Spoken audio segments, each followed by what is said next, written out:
नमस्कार, आप देख रहे हैं खबर दृष्टिकोण चैनल और मैं हूं आपके साथ पल्लवी। उत्तर प्रदेश राज्य महिला आयोग की अध्यक्ष डॉक्टर बबीता चौहान आज बुलंदशहर दौरे पर रही, जहां उन्होंने महिलाओं की सुरक्षा और कल्याण से जुड़ी योजनाओं की समीक्षा की। आपको बता दें कि बुलंदशहर के PWD गेस्ट हाउस सभागार में आयोजित बैठक में डॉक्टर चौहान ने महिला कल्याण और बाल विकास विभाग के कार्यों की विस्तार से समीक्षा की। उन्होंने कहा कि उत्तर प्रदेश और देश सुरक्षित हाथों में है और महिलाओं को सरकार की ओर से कई योजनाओं का लाभ दिया जा रहा है। वहीं इसके अलावा डॉक्टर चौहान ने साफ कहा है कि घरेलू हिंसा के मामले सबसे ज्यादा सामने आते हैं, इसलिए महिला आयोग की टीमें अब तहसील और ब्लॉक स्तर पर जाकर सीधे सुनवाई करेगी। उन्होंने मोबाइल फोन और सोशल मीडिया को परिवार टूटने का बड़ा कारण बताया। साथ ही कहा कि सोशल मीडिया पर बने कई रिश्ते नकली होते जा रहे हैं, जो घरों में तनाव बढ़ाते हैं। संबंधित है, चाहे वो स्वास्थ्य से संबंधित है और चाहे वो उनकी एजुकेशन से संबंधित है, उनको आत्मनिर्भर बनाने से संबंधित है। अभी हमारे सारे विभाग के यहाँ सब लोग बैठे हुए हैं। हमारी सिर्फ यही चर्चा हो रही थी, क्योंकि सरकार इस वक्त इतने काम कर रही है। उत्तर प्रदेश सरकार ने भी जो अभी सारे अपने प्रोग्राम निकाले हैं, वो चल तो पहले से भी रहे, लेकिन उसको और इम्प्रूव किया है उन्होंने।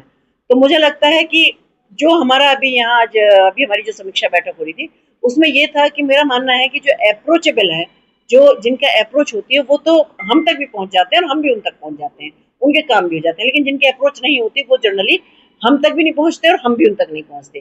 तो हमारा, हालांकि ये इनके सबके चल रहे हैं ये सारे प्रोग्राम की जगह जगह जाके कैंप लगाना और ये सब करना। और इवन मैं बताऊं, अगर आयोग की बात करूं तो मैंने आयोग पे भी ये व्यवस्था की हुई है कि हमारी जितनी टीम है वो तहसील और ब्लॉक लेवल पे जाकर सुनवाई कर रही है। जहां हमने निश्चित लिया, जिस दिन हम सुनवाई करेंगे वहां उस दिन सारी योजनाओं के कैंप लगवाएंगे। कैंप लगाने से जिसको भी लाभ की जरूरत है, जो महिलाएं ऐसी हैं जिनको जो शहर तक नहीं पहुंच पाती हैं, जिनको अप्रोच नहीं है या जो बेचारी जानकार नहीं है, उस सारे लेवल की हम व्यवस्था वहीं कैंप में करेंगे और उनको तुरंत उसका लाभ दिलाने की कोशिश करेंगे। ये हमारी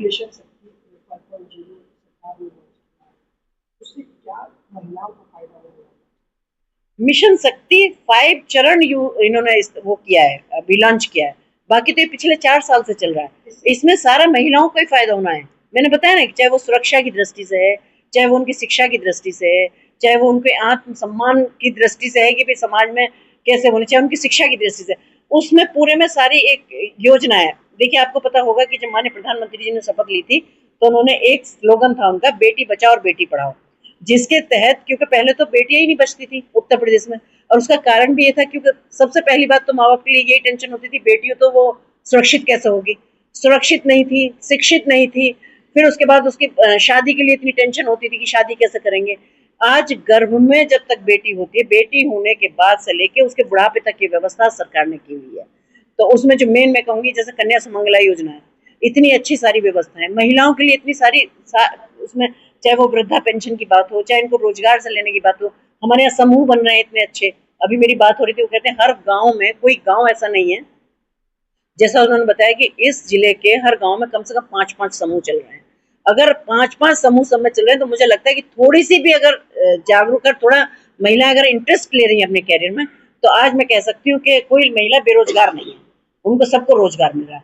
ये बहुत अच्छी बात है, बहुत अच्छे प्रयास है सरकार के। और मैं तो कहती हूँ कि ये हम सब सौभाग्यशाली हैं, महिलाओं की स्पेशली बात करूँ, कि हमें ऐसा नेतृत्व मिला है जो हर वक्त महिलाओं की बात कर रहे हैं। तो मैं इसलिए सबका आभार व्यक्त करती हूँ, माननीय प्रधानमंत्री जी का भी और माननीय मुख्यमंत्री जी का और आप सबका।